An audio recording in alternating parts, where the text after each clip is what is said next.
Let's talk about number 14. Interesting one we had here, Caleb. We decided to put the Houston Rockets at 14. And I know people were like, what? They still got Harden as of the date of recording this. But we don't know what to expect from them. They brought in John Wall, who, yes, has looked good in preseason. Boogie has looked good in preseason. They brought in Christian Wood, who I think good signing. But, I mean, it's still a risk to put them super high like they were in previous years because of those injuries to those guys that they brought in. Personally, I would make the argument we might have them a little too low, but at the same time, like I said, it's such a risk health-wise to like put them higher. You don't really know for sure. So, Amir, how do you feel about their ranking at 14? I think what you're saying is correct. Some people might say, yeah, we might have had them a little low, but here's my counter to that. We might have them a little too high. If James Harden gets traded, what happens? Then they fall off. They fall off. They have a significant drop off. And at that point, it's like, what? Is DeMarcus Cousins and John Wall going to lead you to the playoffs in how strong the West is? Probably not. That's putting all your eggs in one basket. Mm-hmm. And I wouldn't do that, especially after their owner traded Robert Covington for freaking Swiss cheese. Yeah. And PJ Tucker, he's already upset. He came into camp complaining about his extension. We're going to get into that in a little bit, but we just don't know. Christian Wood's a nice pickup, but again, these are young players. And when we talked about the Pistons, we did mention that, yeah, they let Christian Wood walk, had a good stretch last year, right? But he's also an undrafted player who had a very good stretch for a year, right? And we've seen one-year wonders happen before. And, when you look at what the Rockets brought in, they brought in Wood and two guys that were former All-Stars, former superstars, you can make the argument, that had injury history. So there's a lot of question marks with the guys they brought in. And like you said, if Harden leaves, they go plummeting down, like hard. Yeah, with that roster now, how thin it is, again, losing Covington, they lost Austin Rivers to the Knicks. They lost Jeff Green. Their bench got weaker. They just lost Clemens. He got hurt. Obviously, he's not a great player. He's a super young player, more of a raw prospect. But they have a super, super thin team. And once Harden goes, yeah, they could get a young piece along with multiple draft picks. That's what we're all expecting. Even if you get that, you're putting all that pressure on the young piece and on John Wall to be healthy and on Christian Wood to have the same type of year he had last year. It's a lot. I still think that they will make it just because I think it's going to take a while to trade James Harden. Yeah. But we could easily be wrong on this. If James Harden gets traded by, say, before we even drop this podcast or before the regular season starts, this whole power rankings get screwed up. So just think about us when you're doing this, Houston Rockets GM, all right? Just think about us. Cut us some slack. Think about the children, God damn it. Let's go to our buy or sell, Caleb. James, what was the point that you were trying to get across when you went to Atlanta and Vegas when training camp was starting? I was just training. What were you training for? Started the NBA season.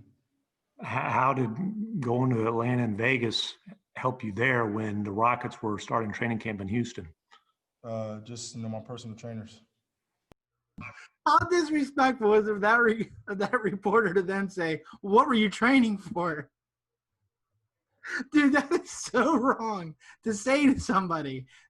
I mean, can you argue with him? All he was asking was, "Hey, Harden, you kind of showed up a week and a half late to training camp." He's like, "You kind of showed up a little bit out of shape. What were you doing in Vegas and Atlanta?" "I was training." He's like, "Training for what?" Like the way he's been training for the strip club. Come on, we all know that. So out of pocket of the response, he was like, "Training for what?" Like this. He was upset, right? A lot of Houston Rockets fans, and they might be upset if Harden gets traded. And my question to you, Caleb, buy or sell? James Harden will be on the roster after the trade deadline this year.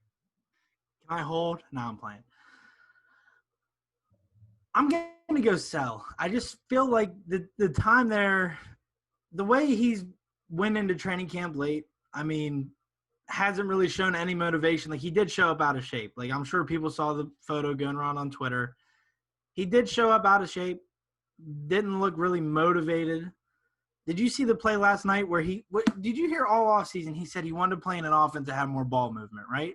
And he had that one play last night where he drove inside, kicked it out, and they were swinging the ball well, and he was just standing on the baseline like this. And then somebody threw behind the back past him and just smacked off his chest, and it got turned over, and he looked at his teammate like this.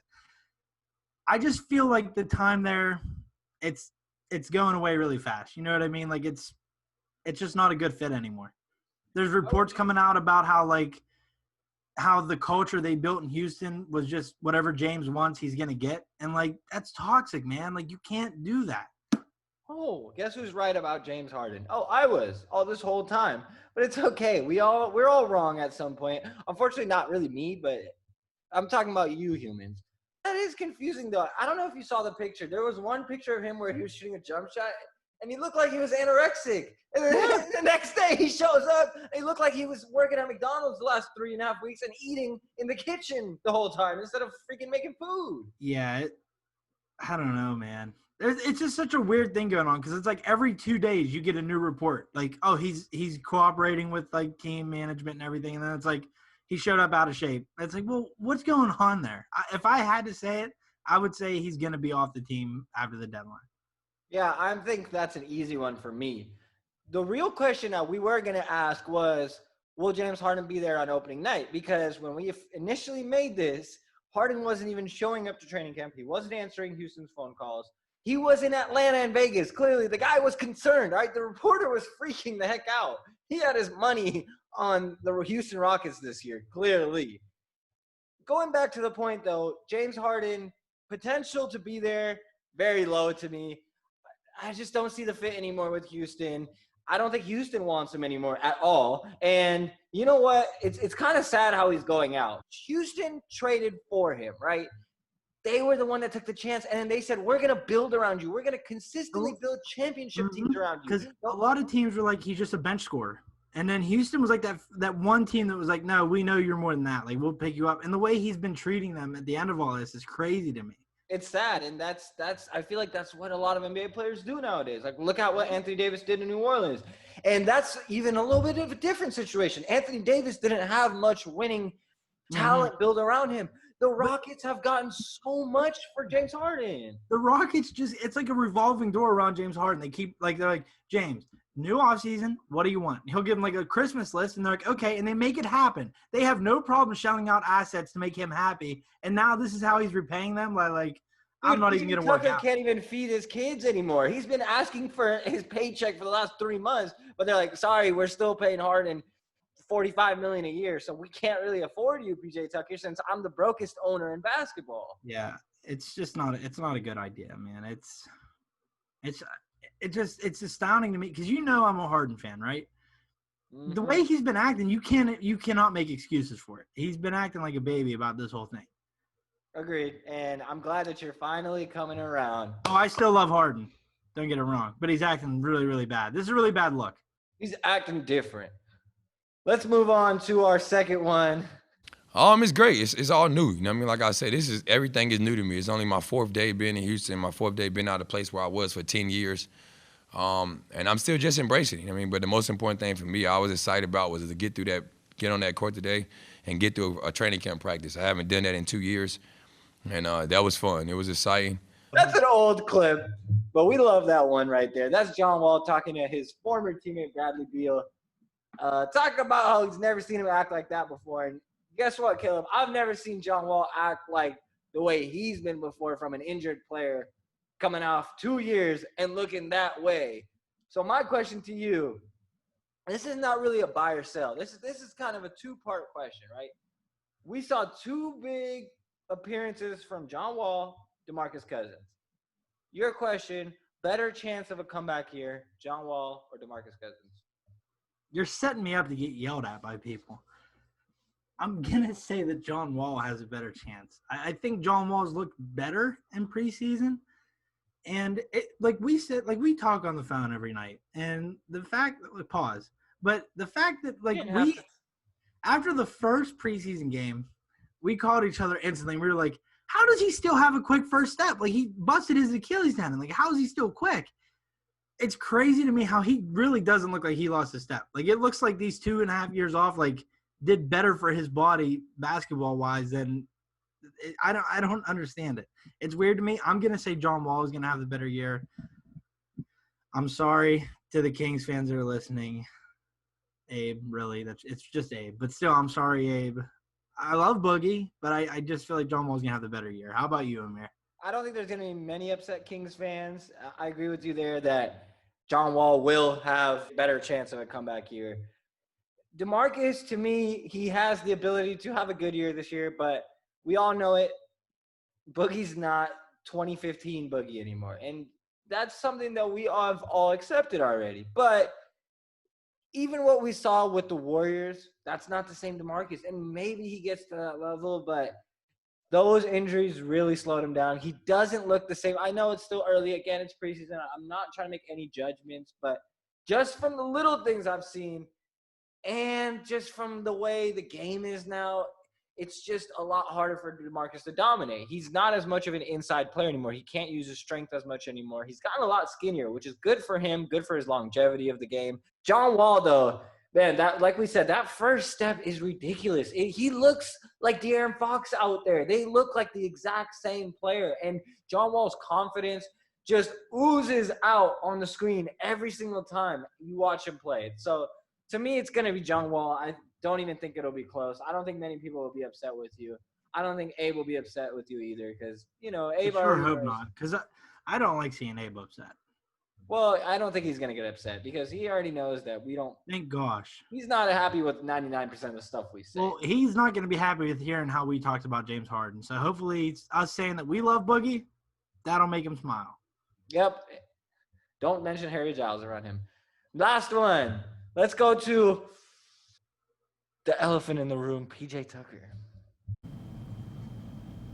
Someone who's pretty close to James Harden. Have you talked to him recently and gotten a sense of where his head is at right now?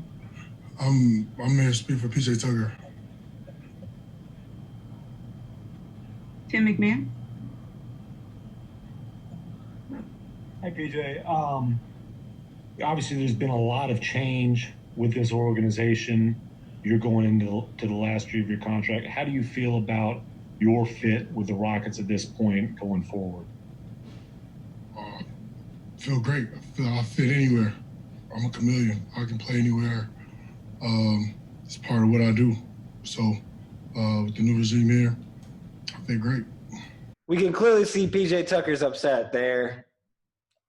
Obviously, he's upset because he wanted a contract extension. He's not getting it because Houston Rockets owner is super cheap and he can't afford to give him an extension. PJ Tucker felt like he's done enough there. Poor guy's been freaking guarding Anthony Davis in the playoffs, so he's had it rough. And my question to you, buy or sell, is PJ Tucker next on the Rockets purgatory?